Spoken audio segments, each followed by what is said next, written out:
So let's talk about what the fastest way to grind out the current tier of relic weapons is.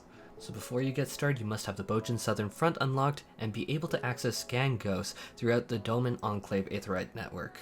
If you are not able to do this, then please refer to my super quick 3-minute guide video on how to do this.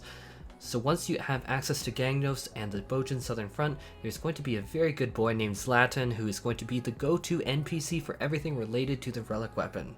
So before I get into the steps to upgrade the weapon, let me sneak in that if this video helped you at all and if you want to help support my content, please consider giving the big old Bozjan slap to that like button and cat daddying that subscribe button. In terms of the steps to upgrade the weapon, the first step that will give you a base item level 485 weapon in exchange for 4 Thavanarian scale powder that you can purchase for 250 poetic tomestones each from Ariana Grande in More Drama, meaning that the base weapon cost is going to be 1000 poetic tomestones total. This step may be repeated through the quest Resistance is Not Futile from Zlatan any number of times so that you can collect the base weapon for each job in the game. Secondly, the second step is going to be the repeatable quest for Want of Memory from Zlatan that was introduced in patch 5.35. This step needs 20 of 3 different types of crystals for a total of 60 crystals combined. You're going to need 20 Tortured Memory of Dying crystals, 20 Sorrowful Memory of the Dying crystals, and lastly, 20 Harrowing Memory of the Dying crystals.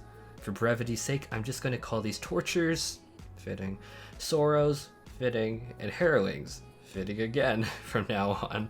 So Tortures, Sorrows, and Harrowings can be obtained through 2 avenues. Firstly, through the Bozjan Southern Front, where you can get them through skirmishes as well as critical engagements. Secondly, through fate grinding. Yay! Isn't everyone who did Atmas really excited to hear that? But this is going to be fate grinding in Heaven's Ward maps as the alternative. Specifically, you can get Tortures in Coerthus Western Highlands and the Sea of Clouds, Sorrows from the Dravanian Forelands and the Churning Mists, and Harrowings from the Dravanian Hinterlands and Azizla. Now the third and final step is the repeatable quest, The Will to Resist, which will ask you to obtain 6 Bitter Memories of Dying. Bitter Memories have 2 avenues to obtain as well. Firstly, though, you probably guessed it, the Bozjan Southern Front. Secondly, you can get it through running level 60 dungeons, and you can run them any number of times a day. You are not restricted. I know that I have to make that super clear because of my next point. So once a day, you can also get one of these bitter memories through the duty roulette leveling. However, you are only capped at 1 duty roulette leveling giving you it per day, but you are not capped at all in terms of how many times you can run level 60 dungeons. I should state also very clearly that these must not be done unsynced. You have to actually level sync down and do the content properly. We'll say properly.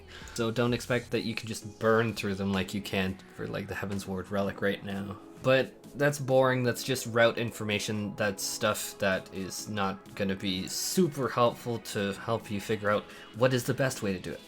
So the technique that I have personally found, bar none, the fastest has been grinding out fates.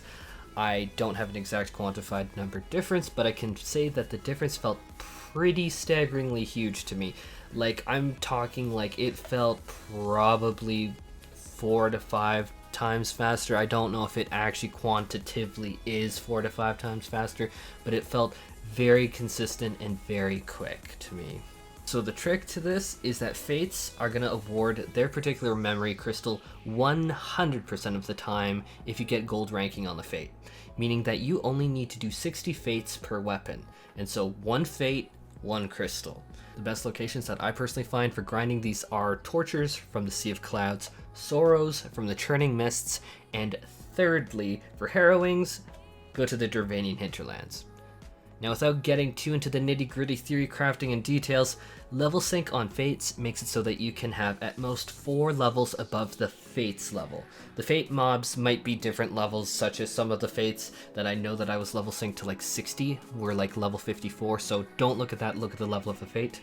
So if you watch me, I came into this level 55 Fate, and you can see that I am manually synced down to level 59.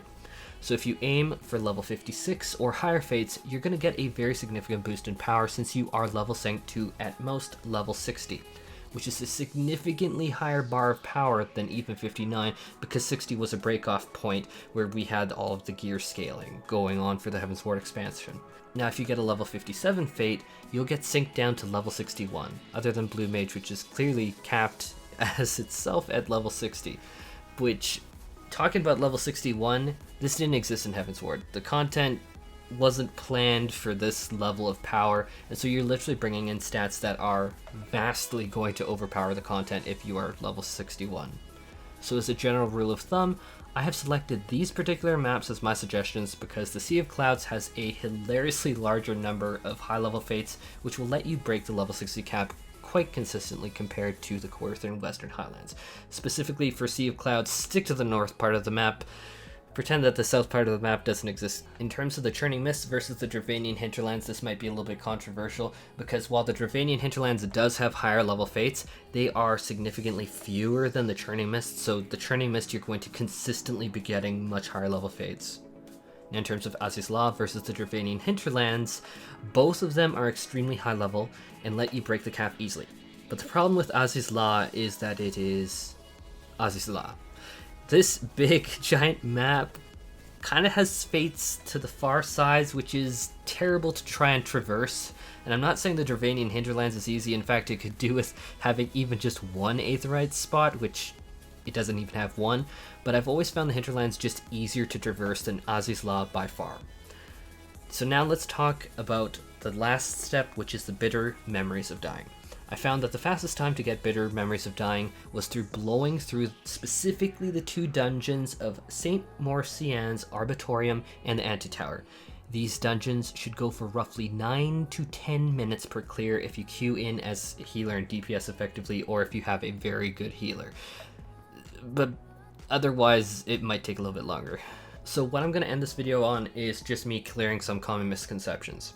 Firstly, you can overcap these Memories of Dying. You can break over 20 of the Sorrows, Hollows, Tortures, and Bitters, and don't worry, because as you can see in my inventory, I am clearly well over 100 of them, and these can be collected and used to make other relic weapons and stockpile.